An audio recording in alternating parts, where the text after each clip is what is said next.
सभी को 10 महाविद्या आखिर कौन है और महाविद्या की साधना कैसे करनी चाहिए किसी भी एक सामान्य से साधक के लिए। ये 10 महाविद्या की साधना को एक लक्ष्य बनाया है। वो साधक कभी सामान्य हो ही नहीं सकता। 10 महाविद्या की साधना साधक को सामान्य रहने भी कहा देती है। वो तो अति विशिष्ट उसी क्षण हो गया क्षण उसने 10 महाविद्या की साधना का मन बना लिया। उस ओर दृष्टि डालने का जिस समय उसने प्रयास किया उसी क्षण वो साधक सामान्य से अति विशिष्ट की श्रेणी में आ चुका है। 10 महाविद्या एक सामान्य साधना नहीं, एक सामान्य जो है जिसको कह सकते हैं कि सामान्य प्रपंच रही है। ये बहुत विशिष्ट सी बात है। ये इस ओर दृष्टि जाती भी नहीं है बहुत सारे साधकों की। तो वो तो बस एक सामान्य सी जो अवधारणाएं हैं उसी में मदे रहते हैं। ये जो है ना 10 महाविद्या इस ओर देखना भी एक कृपा से हो सकता है। मैं तो बस यही कहूंगा। जिस समय हम कहते हैं 10 महाविद्या के बारे में तो वहां पर 10 महाविद्याओं का एक स्वरूप आता है। काली, तारा, त्रिपुर सुंदरी, भुवनेश्वरी, भैरवी, छिन्नमस्ता, धूमावती, बगलामुखी, मातंगी और अंततः कमलात्मिका। काली से शुरू होकर के कमलात्मिका तक की एक यात्रा है। वहां तक 10 महाविद्या के साधक पढ़ते हैं और संभवतः कई बार ऐसा भी होता है कि एक पूरा जन्म लग जाता है एक देवी को प्रसन्न करने में। और वहीं पर जो है वो एक जन्म भी कई बार पर्याप्त नहीं होता है, चाहे शरीर को कितना तपाए कष्ट दे। बात होती क्या है आखिर जो है वो ऐसी जो है बात की इतनी देर से इतनी समय के बाद में ये बात क्यों होती है कि जन्म बीत जाते हैं इस साधना में और तब जाकर के कोई एक महाविद्या की प्रसन्नता हमें प्राप्त होती है। देखिए एक चीज है, हम जब भी कहते हैं कि इतना देर लग रहा है, माता तो माता है भाई, वो तुरंत आ जानी चाहिए। वो आ तुरंत जाती है। जिस वक्त आपने मन में जब आपकी इच्छा हुई कि आपको उस माता का प्रेम मिले, 10 महाविद्या में से कोई भी महाविद्या उनका प्रेम आपको प्राप्त हो, जिस क्षण आप में यह भाव आया उसी क्षण वो प्रेम आपको प्राप्त हो चुका है। ये बिल्कुल ऐसी सी बात है कि ये प्रमाणित बात मैं बता रहा हूँ कि अगर आपने वो भाव किया जिस समय उसी क्षण वो प्रेम जो है वो आप है। लेकिन कई बार ऐसा होता है ना कि हमारे अंदर की जो व्याप्त अशुद्धियां हैं, हमारे पाप है, हमारे दुष्कर्म है, कुछ ऐसे अनंत जन्मों में कुछ रहे होंगे वैसे जो शोर देखने का हमारा जो है वो दृष्टि ही नहीं जाती। माँ का प्रेम तो हमें उसी क्षण प्राप्त हुआ, लेकिन वो प्राप्त होने के बाद भी हमें अप्राप्त सा लगता है। माँ हमें दूर भी नजर आती है, लगता है बहुत दूर है अभी तो, वहां तक न जाने कितनी लंबी यात्रा करनी होगी तब जाकर के वो स्पष्टता आएगी और तब जाकर के वो माता का प्रेम मुझे मिलेगा। सारी अवधारणाएं वास्तव में एक अवधारणा मात्र है। वो ये भी अश्रद्धियां है जिनकी वजह से माता आपको दूर नजर आती है। वह वास्तव में कुछ एक छलावा मात्र जिसे कह सकते हैं। और ये ठीक है, हमने बहुत सारे कष्ट सहे, बहुत सारी देव के लिए न जाने कितनी बार शमशानों में रातें गुजारी है और तब जाकर के एक माता का प्रेम प्राप्त हुआ है। अगर ये लगता है कि तुम्हें तुम्हारे कुछ करने से वो माता तुम्हें प्राप्त हुई तो ये निश्चित जानो कि वो माता तुम्हें अब तक मिली ही नहीं है तुम्हें कोई और छलावा एक जो है वो छलावा दिया जा रहा है बस।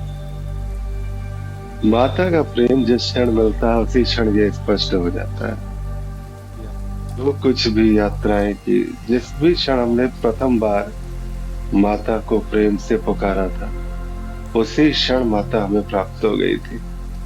हमारी इच्छाएं, हमारा कर्म, हमारे दुष्कर्म कह ले कि हम वो सुर देख ही नहीं पाते हैं। हमारी इच्छाएं बार बार खड़ी हो जाती है, बोलती है देखो पहले ये इच्छा पूरी कर लो, माता तो मिलती रहेंगी। लग जाते हैं हम अनंत सिद्धियों के चक्र में, कभी देवताओं की सिद्धि, कभी देवियों की सिद्धि, तो भूत पिशाच तक सिद्ध कर डालते हैं अपनी इच्छाओं, अपनी वासनाओं की आकांक्षा में। एक देवी की ओर अगर हम बढ़ रहे हैं, उस ओर प्रयास करते हैं, एक भक्ति मार्गी, एक ज्ञान मार्गी, जब भी वो इस जो भगवती की कृपा प्राप्त करना चाहता है, इस महाविद्या की कृपा प्राप्त करना चाहता है, वो अपना सर्वस्व झोंक देता है। कहते हैं कि इस कुंड, हवन कुंड में वो साधक अपना सर्वस्व जो है वो आहुति डाल देता है, वो तो आहुति कर देता है। एक ज्ञानी अपना सारा का सारा ज्ञान सब आहुति में डाल दिया जाता है वहां पे।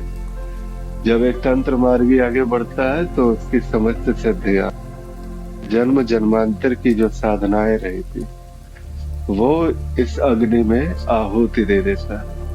और तब जाकर के कोई एक जो यहाँ पर बात जितने भी, एक महाविद्या जो है तब जाकर के स्पष्ट, ऐसा लगता है कि वो थोड़ी सी स्पष्टता आ रही है। वो बात है, जब तक तुम इस भक्ति की आंच में जलोगे नहीं, जब तक एक तांत्रिक जो है अपनी तंत्र साधना की सिद्धियों की गर्व से मुक्त ना होगा, तब तक वो उस जो बात होती है, देवी की जो बात होती है, जो यहाँ महाविद्याओं की बात होती है, तब तक वो जो है इन 10 महाविद्याओं की प्रसन्नता वो प्राप्त नहीं कर पाएगा।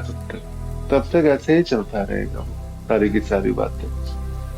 कुछ भी नहीं होता, कुछ भी नहीं कहा जा सकता है इस विषय में कि कब जाकर के कौन से जन्म में ये कृपा होगी। तुम्हारे छोड़ने पर ही निर्भर करता है कि तुम्हें कितना समय लगेगा। तुम्हारी जो अब तक की इच्छाएं हैं, तुम्हारी जो कुछ भी ये तुम्हारा मैं पना है, वो कब तक बना रहेगा। तुम्हारी इच्छाएं कब तक शांत नहीं होती। जब हम देवी की बात कहते हैं तो वो भोग भी देती है, मोक्ष भी देती है। भुक्ति मुक्ति करदायिनी कहते हैं इनको।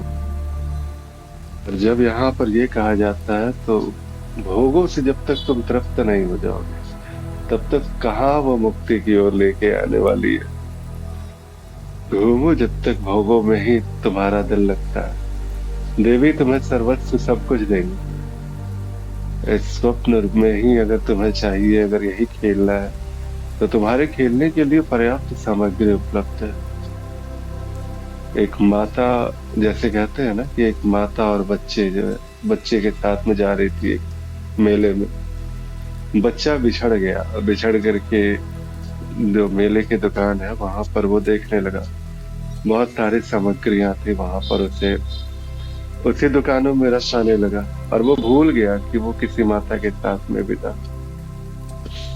लेकिन अब अगर किसी गुरु की कृपा से जब याद आया, जब तुम्हें वो याद आया कि तुम्हारी कोई माता तुम्हारा इंतजार भी कर रही है, तो अब उस ओर बढ़ो तो सही। तो उस महाविद्या को जानने का प्रयास तो करो, उस ओर देखने का तो प्रयास करो जो तुम्हें ढूंढ रही है। और जब तुम उस महाविद्या की तरफ बढ़ते हो, जानने का प्रयास करते हो, उस क्षण बस तुम नहीं रहते। तुम कोई साधक नहीं रहते, तुम्हारी कोई साधना वहां पे दिखाई नहीं देती। तुम संसार की इच्छा करोगे तो तुम्हें संसार ही मिलेगा और देवी तुम्हें संसार ही देगी।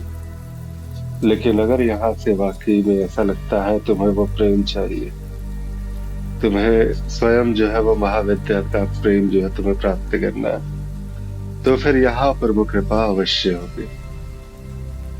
जो दूरी इतनी लंबी दिखाई दे रही थी, वो दूरी स्वतः जो है वो संकुचित हो जाती है। छोटी सी बस एक छलांग की बस बात रह जाती है और वहां पर वो जो है सारी की सारी देवियों का प्रेम तुम्हें स्पष्टता से मिलता है। 10 महाविद्या को 10 द्वार भी कहे जाते हैं। वो आद्या पराशक्ति, जिसे कहते हैं ना कि ये माया है तो एक महामाया तक पहुंचने के लिए 10 द्वार है तुम्हारे पास में। कई बार ऐसा भी कहा जाता है कि कोई साधक ऐसे भी होते हैं कि मुझे 10 महाविद्याओं की सिद्धि कर ली है। तो अस्तित्व में अनंत संभावनाएं हैं, वैसे ही संभावना वैसे भी साधक होते हैं। महाविद्या के प्रेम में इतना रस आता है कि वो हर बार वो सभी महाविद्याओं का प्रेम पाना चाहते हैं और उससे और आगे बढ़ने का प्रयास करते हैं, वो जानने का प्रयास करते हैं। है क्या ये कभी नहीं मिलता? बिल्कुल मिलता है। वो तो साधक की निष्ठा पर निर्भर करता है कि उससे कितना समय लगेगा और एक भगवती की कृपा कह लीजिए तो।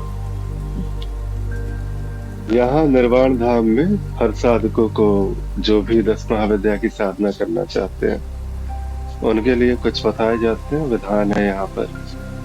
भक्ति मार्गियों के लिए एक विधान है, तंत्र मार्गियों के लिए अलग एक विधि व्यवस्था के अंतर्गत जो है उन्हें आगे बढ़ना होता है। प्रयास यही रहता है कि जब साधक 10 महाविद्या की साधना में आगे बढ़े तो सबसे पहली बात उन्हें स्पष्ट कराई जाती है कि तुम्हारी इच्छा उस प्रेम की होनी चाहिए।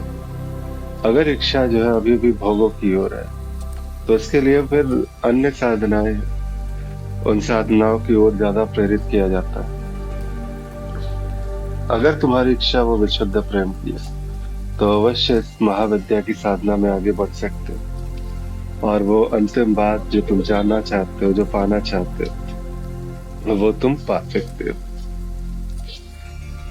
ठीक है, फिर मिलते हैं फिर किसी अन्य सत्संग में अन्य विषय पे चर्चा